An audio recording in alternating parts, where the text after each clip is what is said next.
بابر صاحب ایک اور بہت اہم بات کہ رانا ثناءاللہ وزیر داخلہ کہہ رہے ہیں کہ عمران خان صاحب جس طرح سے کر رہے ہیں تو شاید اب اکتوبر میں بھی الیکشن نہ ہو سکے. تو اب کیا آئین نہیں ہے جس کے مطابق ملک چل رہا ہے؟ یہ عمران خان صاحب کے بیانات پر ڈیپینڈ کرتا ہے کہ حکومت کیا فیصلے لے گی. دیکھیں جو آئین ہے نا، جس طرح پہلے بات ہوئی ہے جی، اس کی کمانڈ ہوتی ہے. آئین لاوارث بھی نہیں ہوتا اور آئین بے طاقت بھی نہیں ہوتا، اور اس کی کمانڈ پہ جو عمل نہ کرے واضح طور پہ اس کے خلاف آئین کے آرٹیکل 6 کے تحت بھی کارروائی کی جا سکتی ہے، اور وہ جو 204 ہے جس کو کانسٹیٹیوشن میں توہین عدالت کے لیے استعمال ہوتا ہے، یہ 2 آئینی راستے موجود ہیں. اچھا اب آپ آ جائیں بیان پہ.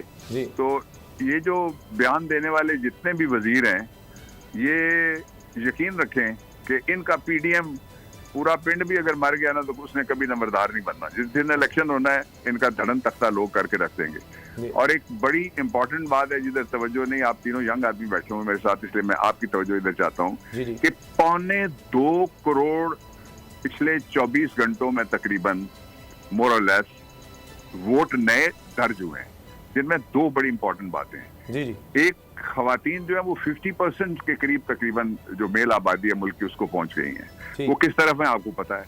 دوسری یوتھ ہے جو ووٹ جن کے اب درج ہو رہے ہیں، جو ووٹ کے اندراج کی عمر کو پہنچے ہیں. ووٹ ظاہر ہے ہماری عمر میں یا آپ کی عمر میں تو نہیں درج ہوتے، وہ تو جو نئے ووٹرز ہیں میں ان کی بات کر رہا ہوں. تو پری ڈومیننٹلی وہ پی ٹی آئی کا ووٹر ہے اور اکثریت کے ساتھ ووٹر. ان کا جو خوف ہے وہ عمران خان کا اور ساتھ اس کے یوتھ کا، ساتھ خواتین کا، ساتھ آپ جیسے جو آزاد انڈیپینڈنٹ صحافی ہیں ان کا بھی ہے، اور اپنے ملک سے خوف زدہ ہے. اصل بات یہ ہے کہ اپنے اداروں سے، اپنے کانسٹیٹیوشن سے، اپنے آئینی نظام سے اور اپنے الیکشن سے یہ خوف زدہ ہے. ان کا خیال یہ ہے کہ شاید ان کو کوئی لمبا عرصہ بٹھا سکتا ہے. I don't see that happening. صحیح. تو نظر آ رہا ہے سامنے لکھا ہوا ہے ظلم مٹنے کے لیے 2 چیزوں سے مٹے گا بھائی.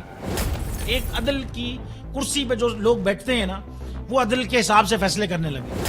دوسرا قوم نکل کھڑی ہو ظلم کے خلاف تو ظلم ختم ہو جائے گا، یا ان دونوں میں سے کوئی ایک چیز ہو جائے یا دونوں ہو جائے. اگر 420 کا مقدمہ تھا اس وقت عدلیہ میں جو لوگ بیٹھے ہوئے کیس دیکھ رہے تھے وہ پوچھتے نا یار چیٹ ہوا کون ہے. جب ان کو دکھتا کوئی چیٹ نہیں ہوا کیس ختم کر دیتے. تو ظالم ظلم کر ہی نہیں پاتا. 9 ججز نے نوٹ بیفور کیا میرے کیس کو، یار 1.5 سال چلا. شخصی ضمانت کا کیس، سیم کیس اسلام آباد میں کر دیا. ایک ہی الزام پہ 2 کیس ہو نہیں سکتے بھائی. مطلب 60 دن کا وقت ہوتا ہے. 102 دن کے بعد میں جیت گیا، کیس بری ہو گیا.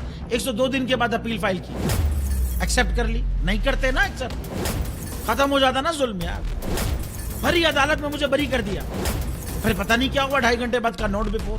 میں نہیں سنتا یہ کیس، کھڑے رہتے اپنے فیصلے پہ، مٹ جاتا ظلم. اللہ تعالیٰ نے بٹھایا اس ان کرسیوں پہ ان کو. یار یہ اللہ تعالیٰ کی طرف سے فیصلے کرنے ہیں. تو یا تو یہ فیصلے آئیں گے ظلم مٹ جائے گا، یا قوم کھڑی ہو جائے گی ظلم کے خلاف.